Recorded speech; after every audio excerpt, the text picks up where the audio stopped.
The smell of bleach and pine-scented cleaner still clung to my clothes as I dropped my keys onto the chipped kitchen counter.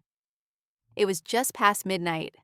My back throbbed, my hands felt rough and raw, and all I could think about was a hot shower and 6 hours of uninterrupted sleep before doing it all over again. This was the life everyone believed I could never escape, the paycheck-to-paycheck housekeeper, clinging to the edge of exhaustion. To them, I was the family's disappointment, the one who never quite measured up. And for years, I let them think it. I played the part they assigned me, quiet, invisible, struggling to stay afloat. What they didn't know was that every toilet I scrubbed, every floor I mopped was part of a much larger plan, one they could never have fathomed. The blinking light on the answering machine caught my eye. 3 new messages.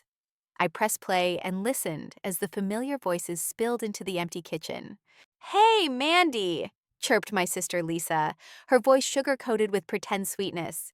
"Just a reminder, Dad's birthday dinner is this Saturday. Remember, it's at 6 gallery, not 7 like last year. Don't be late this time, okay?" Message 2.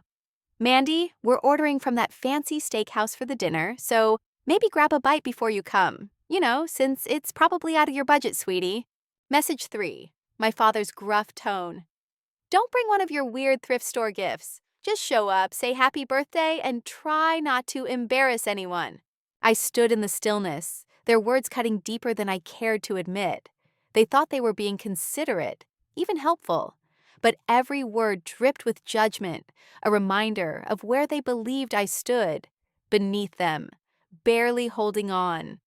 They didn't know I owned 4 companies in secret, had made my first million 5 years ago, or that just last week, Forbes had reached out for an exclusive feature.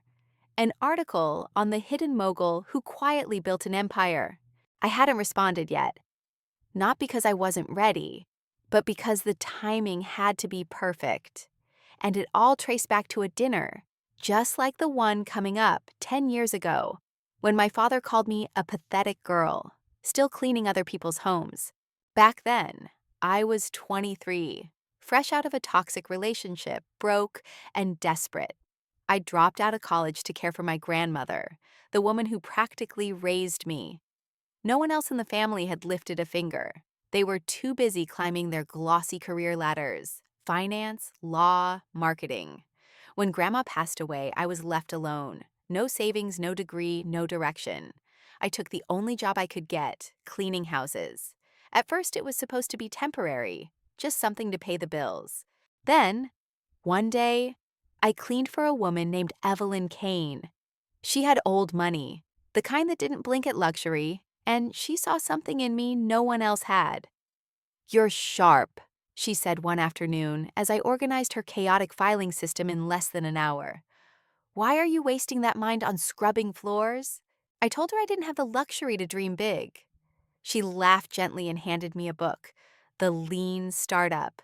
I read it cover to cover that night. Then I read 5 more just like it. Something shifted inside me. I began waking up an hour earlier to study. I listened to podcasts while I cleaned, absorbed every detail about how the successful lived, what they outsourced, how they organized their lives. And slowly, an idea began to form. What if I built a business that did more than clean houses? What if I reimagined home services as something refined, tech-driven, designed for the very clients I worked for? So I did. I saved every spare dollar I could. I shared a cramped apartment, slept on a thin mattress on the floor, and lived on rice and eggs for months. After a year of 14-hour days, I finally launched Clarity Living, a high-end home management company offering everything from cleaning to concierge services, staffed by meticulously trained professionals who understood luxury, discretion, and efficiency. I didn't tell anyone, not my parents, not my siblings. I didn't need their doubts clouding my vision. I stayed silent and worked. 6 weeks later, I signed my first client, a tech investor in Beverly Hills. He referred me to 4 others. By the end of my second year, I had a team of 12. In the third year, we expanded to New York. By the 5th, Clarity Living was clearing $10 million annually. Yet, at family dinners, I let Lisa boast about her latest ad campaign. I smiled when Mom slipped me coupons, and I nodded while Dad shook his head at my entrepreneur dreams. They thought I was struggling, barely scraping by. But in truth, I was building something far beyond what they could imagine. And now, with the Forbes feature set to air on live television this Sunday, the same day as Dad's birthday dinner, the truth was about to burst into their carefully constructed world like a tidal wave. They had no idea it was coming. And I didn't plan to say a word until they saw my face on that screen, under the headline, "From Housekeeper to Billionaire CEO, Mandy Ree's Hidden Empire." When I arrived at the upscale Italian restaurant for Dad's birthday, the parking lot was already packed. I parked behind a gleaming black Range Rover, took a deep breath, and sat in my car for a moment, watching the valet scurry under the glow of string lights. Technically, I didn't have to be here.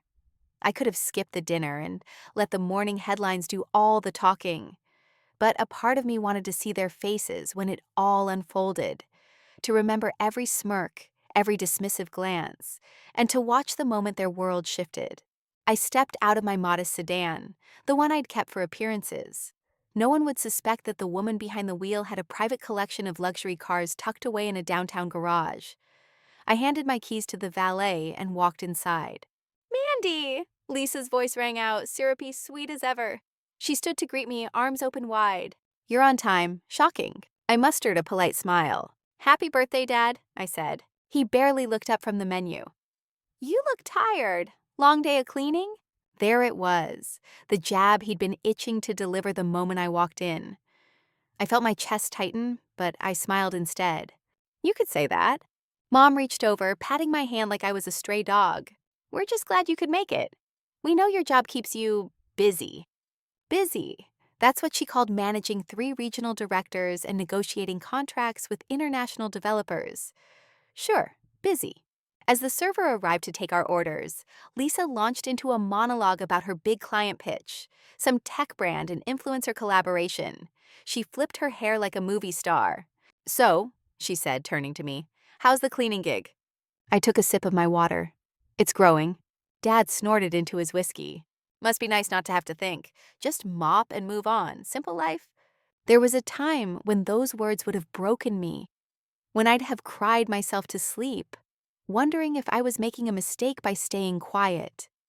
But not tonight. Tonight, I smiled and nodded. Simple, sure, but effective. The waiter returned with wine and appetizers, and the conversation shifted. Olivia's new marketing promotion, Marcus's upgraded house, Lisa's travel plans. They patted themselves on the back, and every now and then, someone would throw a pitiful glance my way, like I was the family charity case. It was almost laughable. Then Lisa pulled out her phone. "Oh, have you seen what's airing tomorrow on Forbes Sunday Spotlight?" she asked, scrolling. "They're doing a huge feature on some self-made billionaire, a woman. Used to be a housekeeper. Can you imagine?" I nearly choked on my drink. "What's her name?" I asked, keeping my tone even. "Mandy Ree," she said, tilting the screen toward me. Silence fell like a dropped plate. My mother blinked, confused. "Mandy Ree? That's your name." Marcus squinted. "Wait, isn't that?" "Probably just a coincidence," Dad cut in, waving dismissively. "No way it's our Mandy." Lisa laughed, shaking her head. "Yeah, right. Can you imagine? From mopping floors to millions?" "No offense, sis, but you're not exactly Forbes material." "No offense taken," I said with a small shrug. You never know who's quietly building something big. The irony of it all was almost suffocating. They sat across from the very woman they'd soon see on national television. They didn't have a clue. The evening dragged on, filled with subtle jabs, backhanded compliments, and overcooked steak. But I endured it all because I knew, by this time tomorrow, everything would shift. After the cake was served and the obligatory photos taken, I stood to leave. "Leaving already?" Dad asked, cutting into his tiramisu with the side of his fork. "Early morning tomorrow," I replied casually.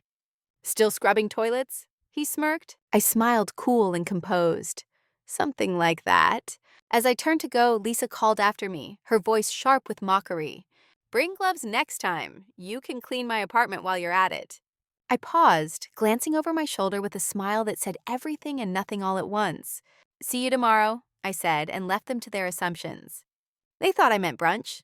But I meant when the television would flash my face across their screens, the headlines proclaiming the truth they'd never suspected. The next morning dawned bright and crisp. Sunlight spilled through the floor-to-ceiling windows of my penthouse, the city a shimmering canvas below. I stood at the glass, coffee in hand, watching the world hum awake. Normally, Sundays were for rest, but not today. Today was showtime. I turned up the volume as the countdown for Forbes Sunday Spotlight ticked down in the corner of the screen. I'd already seen the final cut of the segment, twice actually, but this time I wanted to watch it live, not for myself, for them, because I could picture exactly what they were doing right now, dragging themselves out of bed, nursing mild hangovers from last night's wine, flipping on the news just in time to see what would shake them to their core. The music swelled. Today, we bring you the story of a woman who quietly built a billion-dollar company from scratch, without even her own family knowing. Meet Mandy Rhee, founder and CEO of Clarity Living. There it was, my name spoken with weight and admiration. I took a steadying breath as the screen flashed images of Clarity Living's Manhattan headquarters. Sleek design, glass walls, a gold-embossed logo gleaming under spotlights. The camera panned to me, walking confidently across the marble floor in a crisp white suit, my heels clicking with purpose. My voice played over the montage. People assumed I was just a housekeeper. They didn't see I was building an empire. The segment unfolded, showing testimonials from high-profile clients, snippets of my team in action, and even footage of me in the early days, scrubbing counters, organizing storage rooms, handing out flyers printed at 24-hour copy shops. Then came the money shot, a list of cities where Clarity Living operated: New York, Los Angeles, Miami, Chicago, London, Dubai. 6 continents, over 300 employees, valued at $3.2 billion. I imagined it vividly. Dad's coffee cup slipping from his hands, Lisa's jaw slack, Mom's gasp so loud it startled the dog. They had no clue, no warning, not a single breadcrumb. And then the final scene, me stepping out of a black Rolls-Royce, sunglasses on, a reporter's voice trailing behind me. Why keep it a secret for so long? I turned to the camera, a faint smile playing on my lips. Because success doesn't need validation. And sometimes the sweetest part is watching the ones who doubted you realize they never really knew you at all. Fade to black. I didn't even have to wait 5 minutes. My phone exploded. Calls, texts, emails, social media tags, the family group chat lighting up like fireworks. Mom, Mandy, we just saw the news. Is this real? Lisa, wait, what? This is you. Why didn't you tell us? Marcus, holy crap, Mandy, you're on Forbes. How long has this been happening? Dad, we need to talk now. I stared at the screen, letting the messages pile up. My coffee had gone cold, but I didn't care. I walked to the garage, phone still buzzing in my hand. My real car, a 2024 Rolls-Royce Ghost, gleamed under the soft overhead lights. I slid into the driver's seat, started the engine, and took a deep breath. They had questions, of course, but I had answers. And today, I wasn't going to send them over text or share them on an awkward phone call. Today, they were going to see, to feel, because I was on my way to visit the very people who'd laughed at me just hours ago. This time, I'd arrive in the car they'd always dreamed of, wearing clothes from designers they couldn't pronounce, walking into their world not as a family failure, but as the woman the entire world was suddenly talking about. As I drove through the familiar streets of my old neighborhood, a strange sense of calm settled over me. Each tree-lined block, each front porch felt like a snapshot from a life I had outgrown, but not forgotten. Kids played in front yards, sprinklers hissed across lawns, and neighbors waved at one another in the morning sun. I imagined the whispers that would ripple through the block as a Rolls-Royce Ghost glided into the driveway. I parked at the curb, engine humming softly, and sat for a moment, letting the weight of the moment sink in. Then I stepped out into the sunlight, heels clicking on the driveway.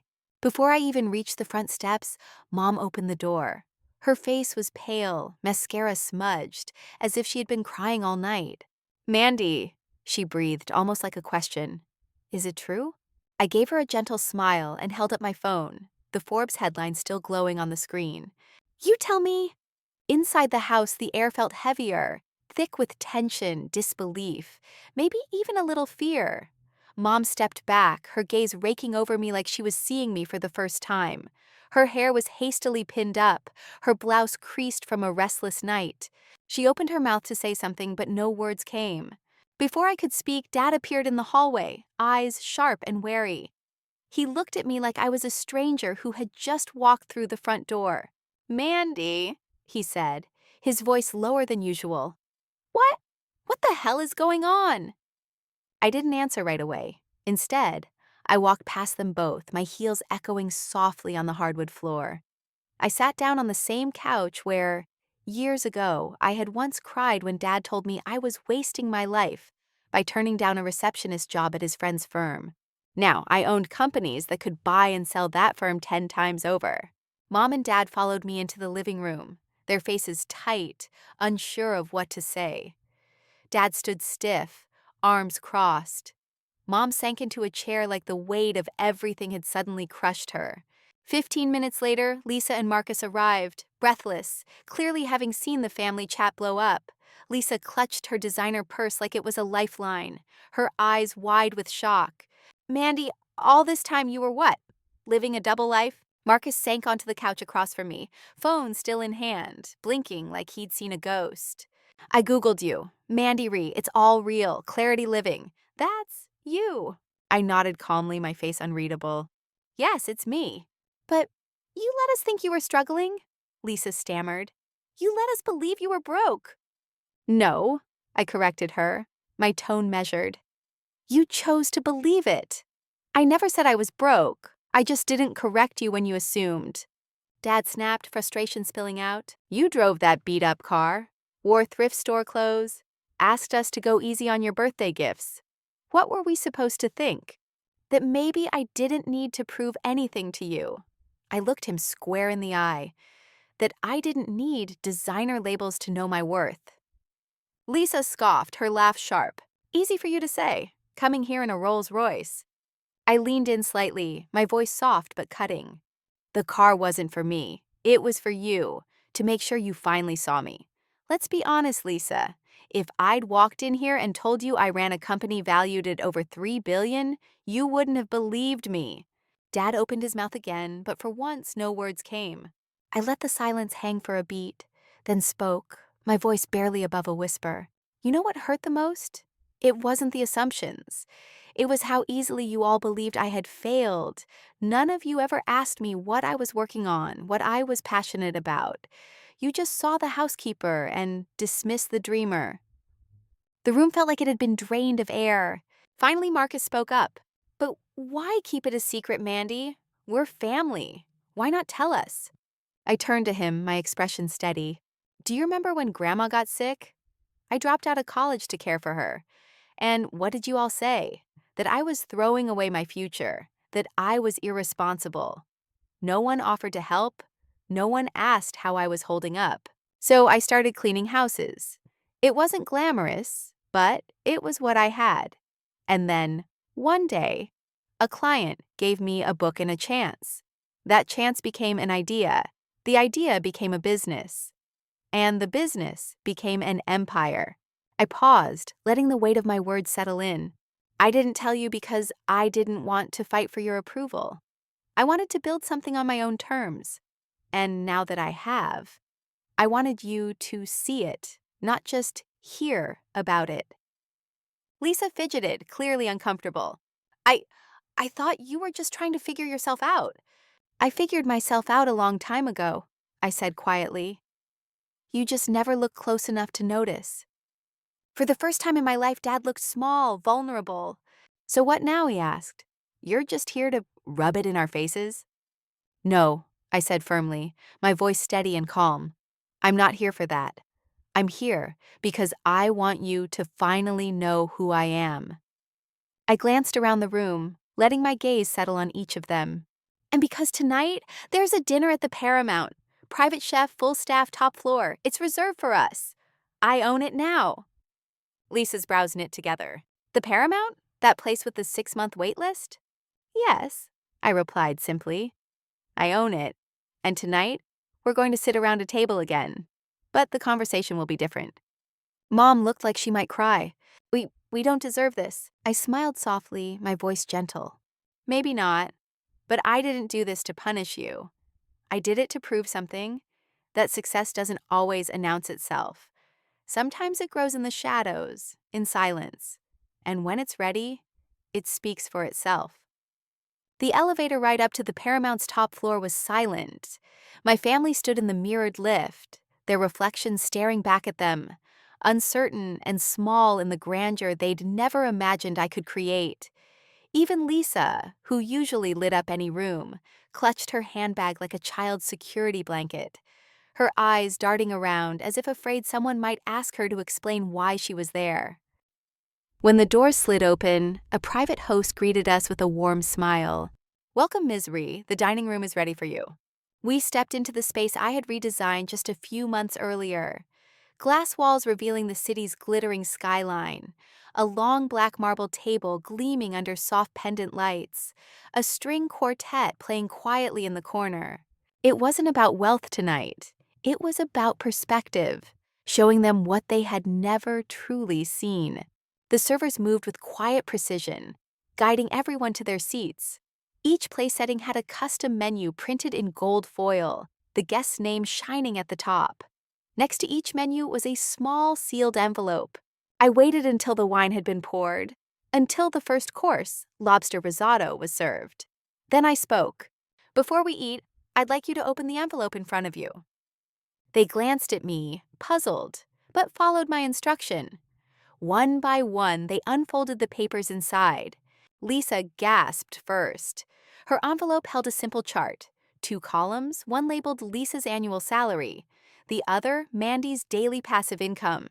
The second column dwarfed the first. At the bottom, a small note. "This reflects only 2 of my 8 revenue streams." Her hands trembled as she carefully folded the paper and set it aside. Marcus's envelope contained an email from 4 years ago. I had reached out to his firm under an alias, offering an investment opportunity in Clarity Living. His reply was cold, full of corporate language, politely declining the offer. Beneath it, a line read that a $100,000 investment would now be worth $17.4 million. He looked at me pale. "Mandy, I didn't know it was you." "I know," I replied softly. "That's why I never held it against you." Mom's envelope held a list of every time I had asked her and Dad to believe in me. Small moments like a request for a co-signed loan, an invitation to my first art show, ideas I'd floated about starting my own company. All declined. Attached was a photo of my first tiny office, cramped and bare, but mine. Her hands shook as tears filled her eyes. Dad's envelope was the thinnest, just 1 page, a screenshot of the Forbes front page with my name in bold beneath the headline. He stared at it, silent, jaw clenched, before finally speaking in a voice rougher than usual. "I was wrong," he admitted, voice low. "I thought I knew everything, but I didn't even know my own daughter." I met his eyes steady. "You saw what you wanted to see, a girl who didn't follow your rules? So you decided I was lost, not worth asking about." He nodded slowly as if the weight of it all had just landed. Dinner passed quietly. No more bragging, no dismissive comments. Just reflection, awkward silence, and the quiet hum of the string quartet in the background. After dessert, chocolate souffle with a drizzle of raspberry, I stood up and walked to the screen at the far end of the room. "There's one more thing I'd like to show you." The lights dimmed, and the screen flickered to life, playing a montage of photos from my journey. Me scrubbing floors, organizing cluttered closets, sleeping on a bare mattress surrounded by books. The tiny office where Clarity Living was born. The images shifted to moments of success, my first company retreat, the Forbes cover, the headlines I never shared, my face in glossy magazines. Each photo was paired with a quote, some from the press, others from emails and texts sent by my own family. "Mandy needs to get serious." "Why don't you just get a normal job?" "You're wasting your life." The final frame was a photo of me at 23, standing in my grandmother's small kitchen, her arm around me. Below it, a simple line. "She believed in me when no one else did." I turned back to the room. "This wasn't about revenge," I said quietly. "It's about truth. I'm not here for apologies. I'm here because I need you to stop pretending I was ever less than. I am not your failure. I am not your embarrassment. And I never was. Silence wrapped the room like a blanket. Then softly, Mom stood and walked toward me. I'm sorry, she whispered. Not just for not seeing you, but for not even looking. I hugged her tightly, a breath I hadn't known I'd been holding finally releasing. That's all I ever wanted, I said.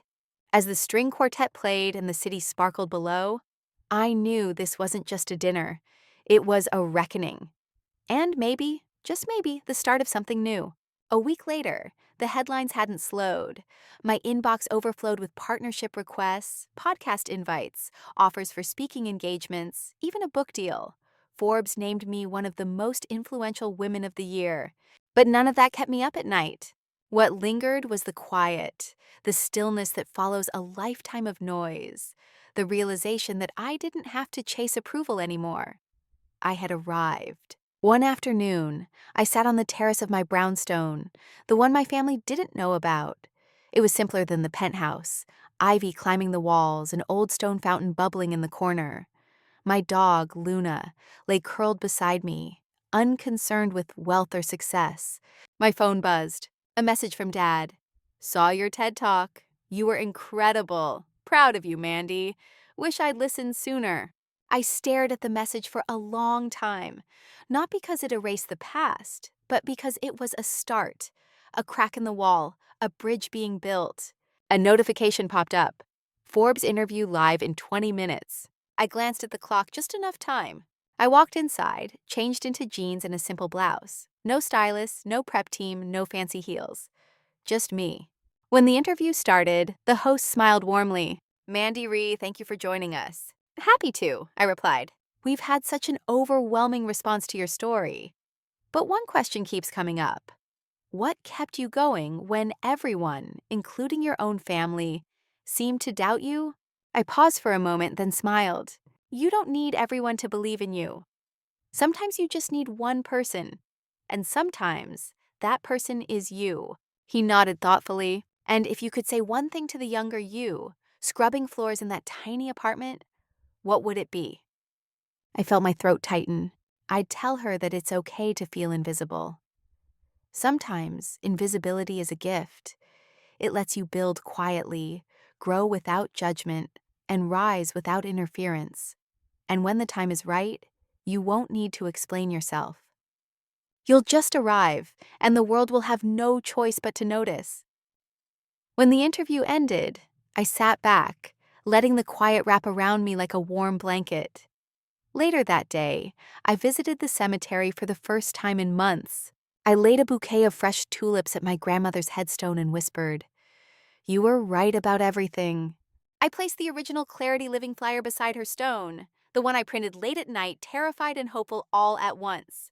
We made it, I whispered. That night, I hosted a small dinner at my brownstone. Not for investors, not for media, but for the people who had stood by me when I had nothing. My first employee, my best friend from college, Evelyn Kane, the woman who gave me the lean startup and saw the spark no one else had. We laughed, we shared wine, we talked about the future. And for the first time, I wasn't trying to prove anything. Later, a message lit up the family group chat. Mom, next Sunday is our turn.